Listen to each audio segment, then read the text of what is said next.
as I was saying, Joy Taylor, every dog has its day. And since I'm a big dog, I've got 2 days. Okay. So now. You just called yourself a dog? Yeah, I'm a dog. Yeah, I'm a big dog, a big one. Kevin Durant is 6'11", who can pull up from 40. Okay. This brother is on that level. I'm talking about offensively. Do you think you're better than Darrelle Revis is right now? I'm better than you.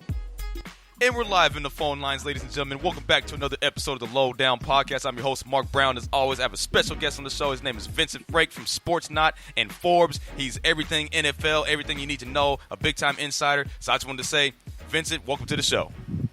Hey, Mark. How you doing, man? I'm doing good, man. I'm doing good. And then I know you're doing well because, like, we saw the schedule release. Everybody witnessed it last night about the NFL, on NFL Network and ESPN. They just released the schedule of 2020. So how are you feeling so far about it? As long as it goes on as planned, I'm feeling really good about it. I like what the NFL did. I like how the week one came through, and they did a good job releasing it with the teams doing it a half an hour before on social media. The production quality on the videos, by the way, were awesome, and it got fans excited, sports fans in general excited about the possibility of a lot of sports actually coming back here at some point. Yeah, exactly. So, I mean, I feel like that's a good sign. I mean, it gives you a sign of hope. But at the same time, I mean, there are people that are not really confident about what's going on because they're expecting the NFL to be canceled. I'm like, well, okay, so they're getting too far ahead of themselves. I mean, we're just going to have to live for the moment right now, present day, and we have no clue what the future holds. I'm just glad that the NFL is being optimistic and they're able to just put the schedule out regardless. Yeah, I will say that there's reports earlier in the week that they're going to do all out-of-conference games for the first 4 weeks, which makes it easier to cancel those games rather than cancel the interdivision games and the interconference games. They didn't do that. And so it leads me to believe that the NFL is confident that September 14th, here we go. Well, September 10th for the Texas Chiefs game, and then the weekend of the 13th. So I really do think that the NFL is confident that we're going to have football, whether there's fans in the stands, I can't say. But by the way they formulated the schedule, I don't think they have any concern that it's going to be postponed or canceled.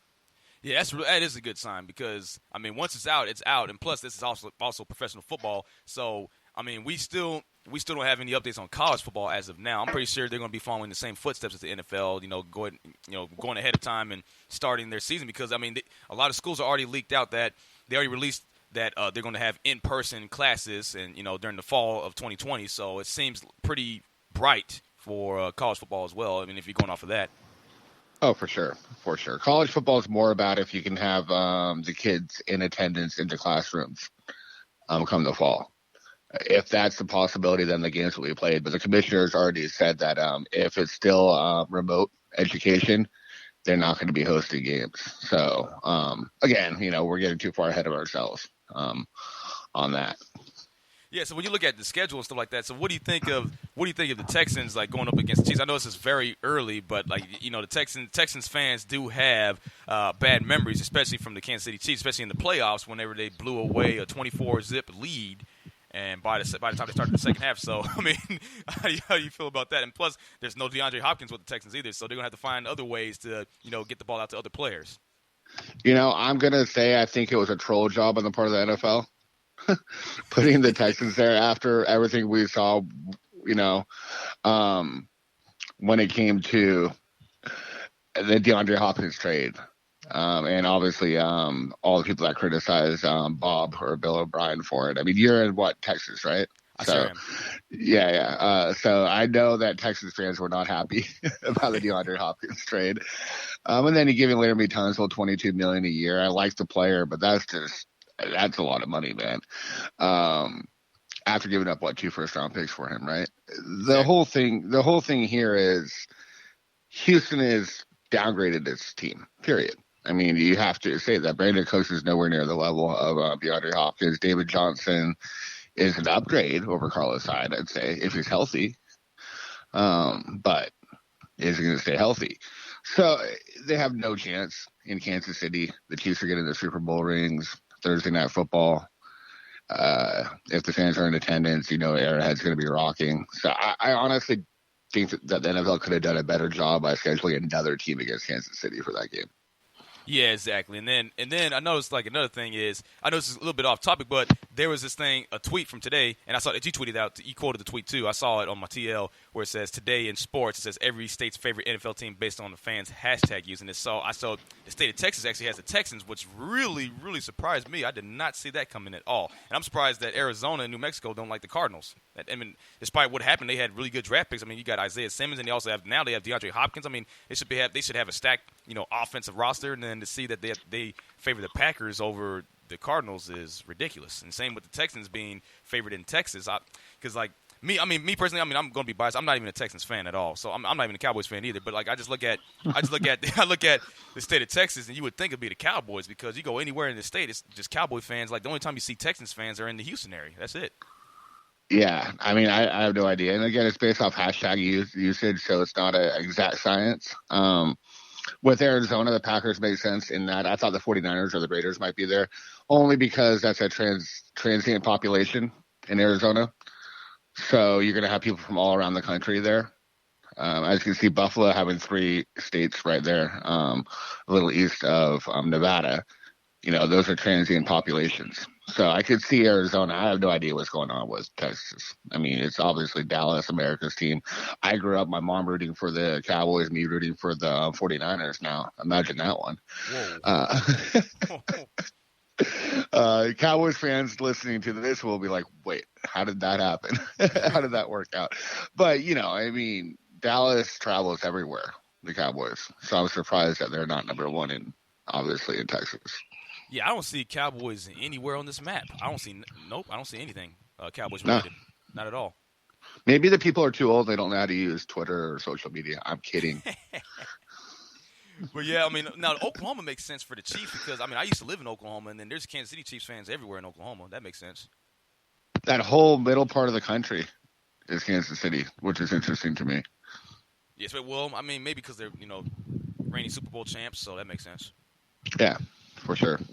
But any other takeaways you had so far about the schedule release? Like, do you have anything, like any teams that you're confident about? Because, it's like when you look at the draft class, like speaking of the Cowboys, I mean, they had a pretty good draft class, and it just seems like things are promising for those guys. But that's been the same statements that have been said for over 20 years now. So I'm actually unusually high on the Cowboys. I mean, I love the pick of CeeDee Lamb, but more than that, I mean, they got Trevon Diggs in the second round, so they got value at need positions throughout the draft. But more than that, they added Gerald McCoy, right?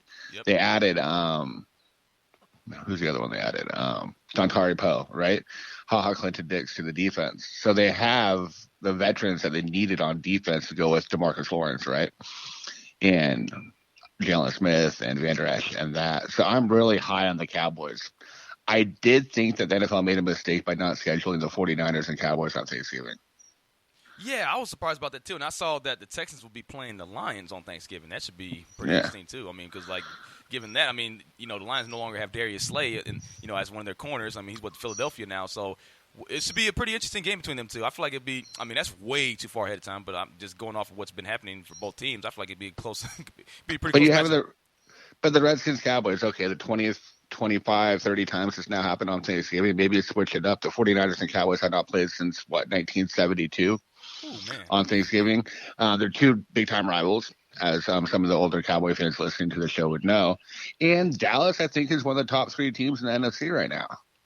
Obviously, the Niners being the top team, being the defending champs. But I just think they dropped the ball, actually, in general, on their Thanksgiving Day matchups.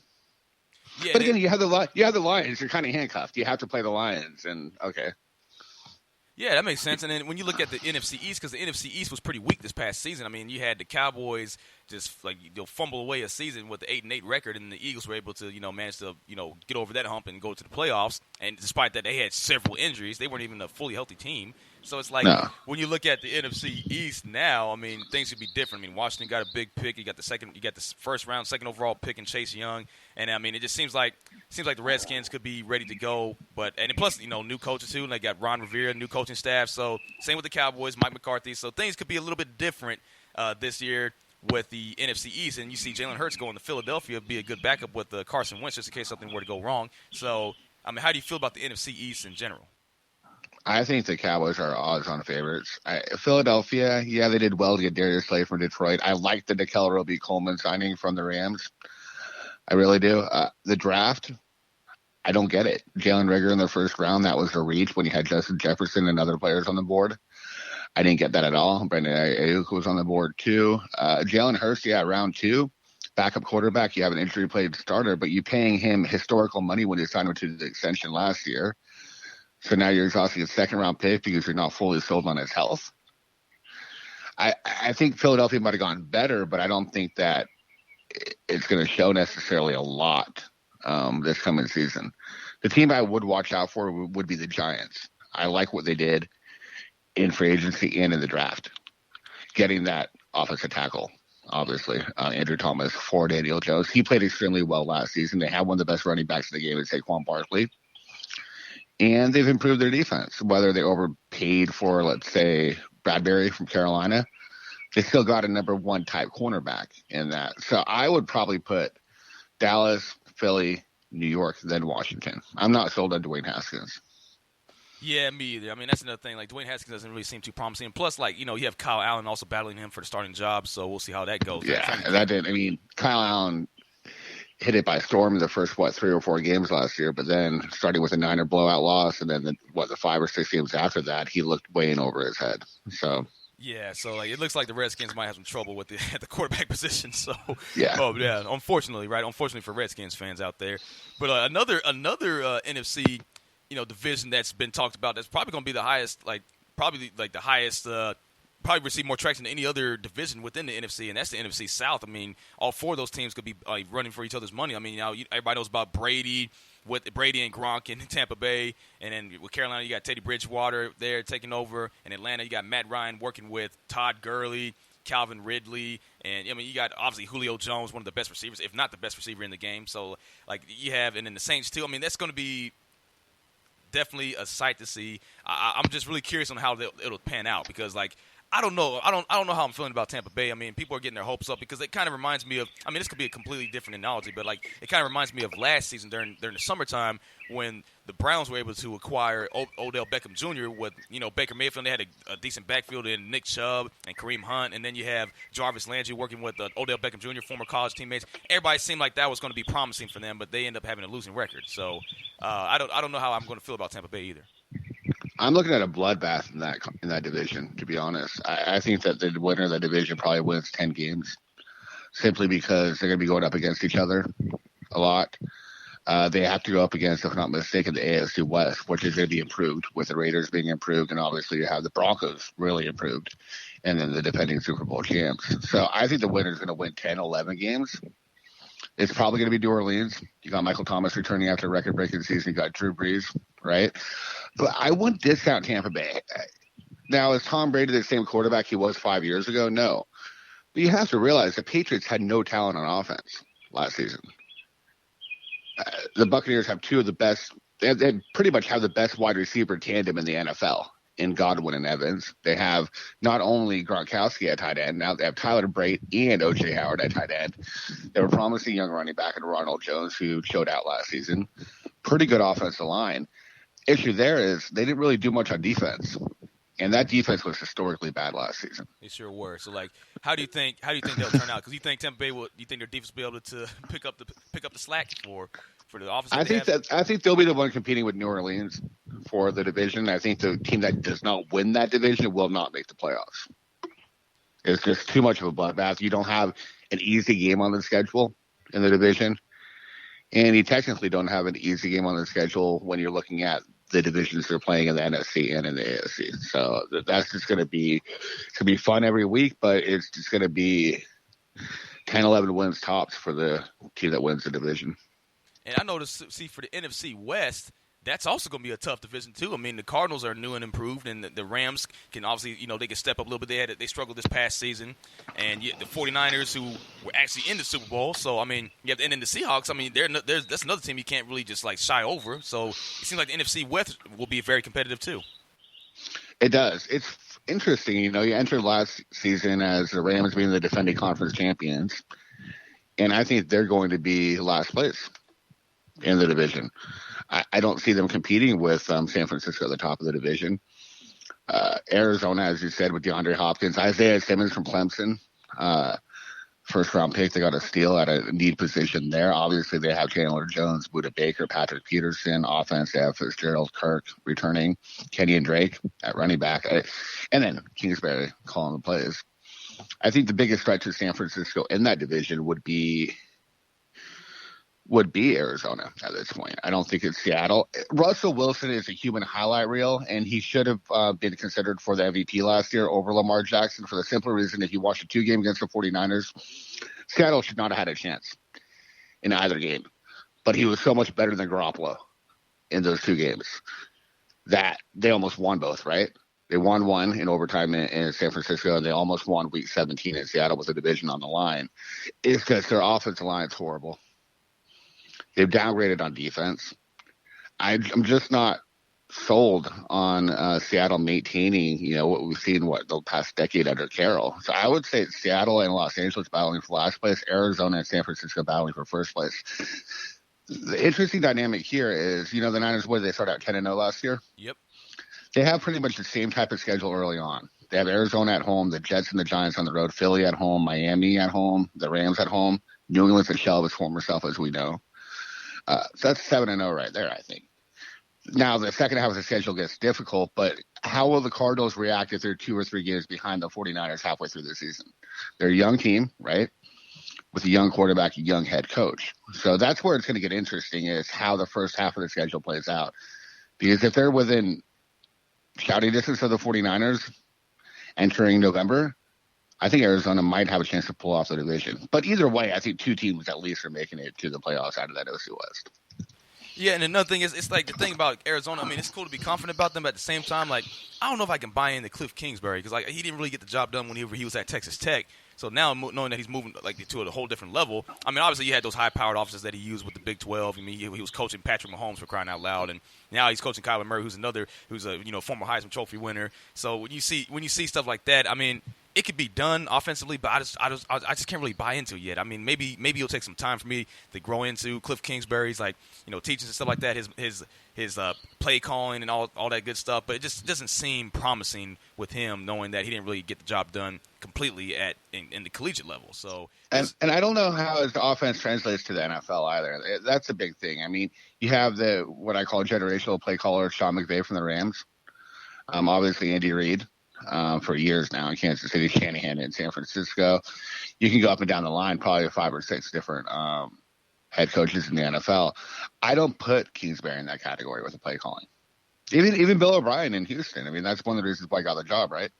From Penn State and New England. But I just don't see Kingsbury being in that group of play callers.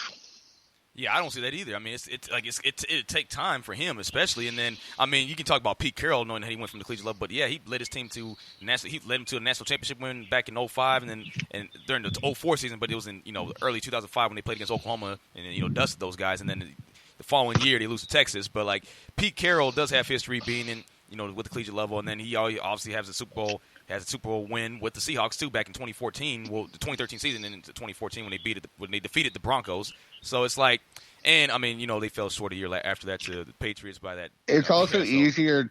It's also easier to transition from college to the pro ranks if you're a defensive-minded head coach than it is to go from college to the pros as an offensive-minded head coach.